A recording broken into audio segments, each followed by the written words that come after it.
Semangat ya Bu ya. Semangat. Ya betul. Selamat siang Bapak Ibu ya. Gitu.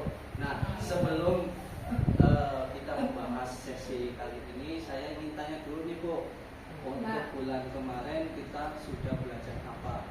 Apa? Jangan sampai ada yang lupa. Kebiasaan ya kalau setelah pertemuan lupa terus. Ya.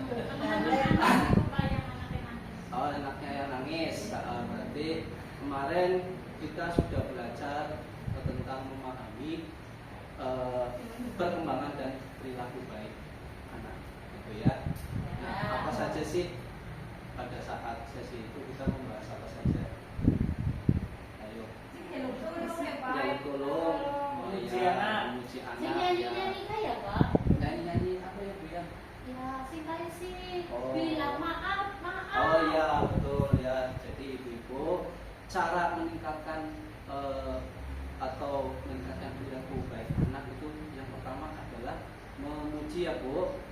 Memuji. Kenapa sih kita harus memuji? Agar ya si anak ini bisa termotivasi untuk berlaku atau memiliki perilaku yang baik. Ya, jadi cara yang pertama tadi memuji anak.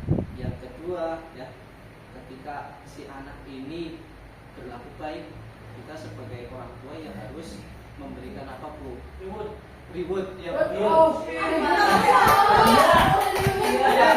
Ya, reward itu bahasa Inggrisnya Ibu ya. Tapi bahasa Indonesianya hadiah ya.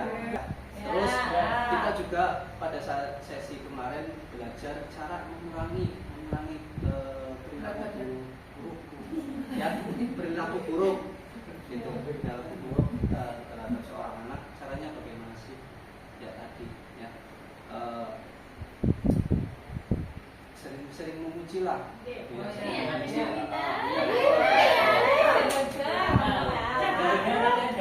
Karena apa sih Bu? Ya, karena perilaku buruk anak kalau misalkan dibiarkan nanti akan menjadi apa ya Bu ya? Menjadi apa kalau misalkan dibiarkan kebiasaan? Betul, Ibu siapa ya Bu? Bisa. Berarti kemarin sudah tidak lupa ya Bu ya? Ya. Untuk kali ini ya Ibu Bapak kita akan membahas cara membantu anak sukses di sekolah ya. Tapi sebelum itu Ibu Bapak bisa melihat dulu nih Bu. Cat ini ya Bu ya. Ini gambar yang pertama dulu ya, saya bacakan. Praktik komunikasi efektif dengan anak. Ini bisa dilihat dulu ya. Gambar pertama Ibu Lili tampak antusias menyambut Agus. Agus ini adalah anak Ibu. Yang gambar kedua Ibu Lili bertanya pada Agus yang baru pulang sekolah, apa kabar nak? Bagaimana sekolahmu hari ini? Ya, ini untuk gambar yang pertama. Gambar yang kedua ini ya, ataupun halaman yang kedua, Agus menceritakan tadi senang karena belajar tentang hewan air. Ia juga mendapatkan tugas kelompok untuk menulis jenis hewan air yang ada di sekitar tempat tinggal mereka. Ya Bu, Agus bisa menyelesaikan tugas itu dengan baik. Sekarang ayo kita makan siang. Ya, ini sudah pada melihat flipchart atau gambar yang sudah disediakan ya Bu ya. Nah Bapak Ibu, apakah sudah praktekannya di rumah? Sudah. Bagus sekali kalau misalkan sudah dipraktekkan. Berarti panjenengan sebagai orang tua yang baik dan sudah menerapkan sesi sebelumnya ya. Terus caranya bagaimana? Dengan kalau misalkan sudah mempraktekkan di rumah, caranya bagaimana? Sesuai dengan tadi gambar yang panjenengan sudah lihat. Caranya bagaimana selain ini? Caranya ya tadi ya Bu, ketika anak kembali ke sekolah ya kita tanya-tanyalah ya, tanya kabarnya.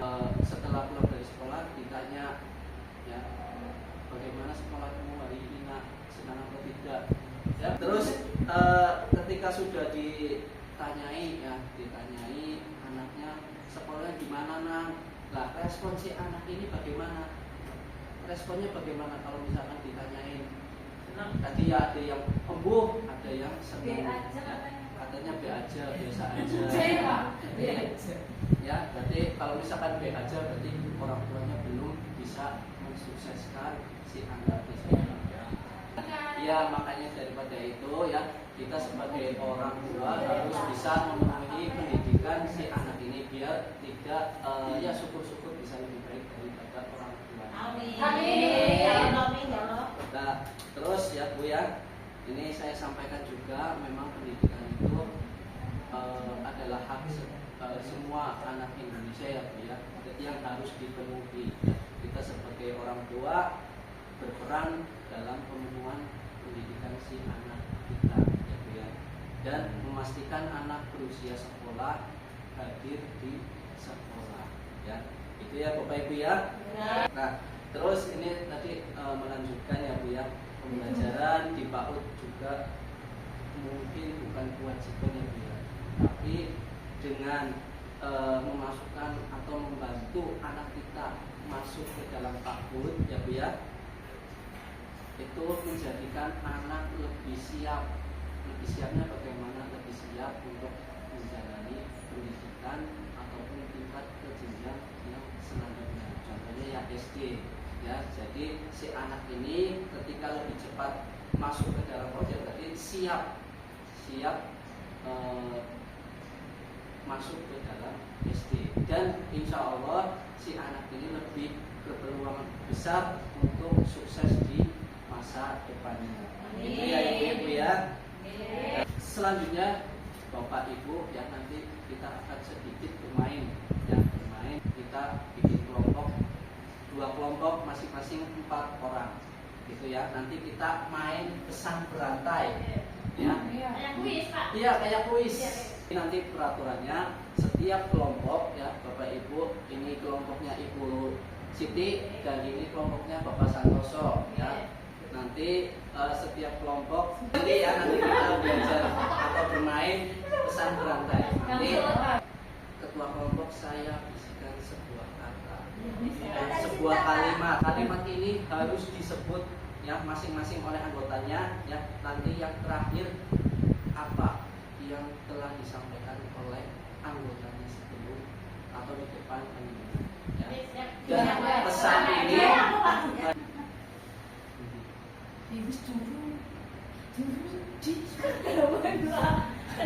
ini memang pesannya ya. Dawet, Pak. Gak apa-apa ya.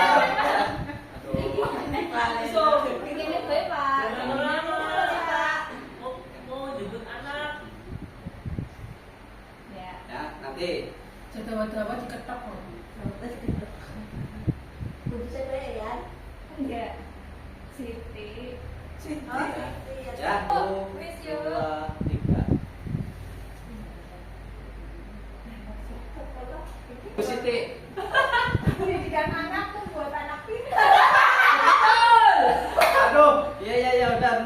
Tadi ya, terus untuk kelompoknya Pak Santoso. Pendidikan buat dini, buat kita di sekolah. Coba. Aduh, ya, ternyata ya betul Pendidikan ini. anak usia dini membuat anak siap sekolah. Berarti pesannya tidak tersampaikan semua, nggak apa-apa. Ini apa Bapak Ibu? Pesannya adalah semakin cepat anak kita bersekolah atau memasukkannya ke dalam PAUD ya, semakin siap anak kita untuk melanjutkan di jenjang berikutnya lebih baik ya. Jadi anak kita siap untuk melangkah ke jenjang Siap, Pak. ya. Siap. Begitu ya Bapak Ibu ya. Ya. Mungkin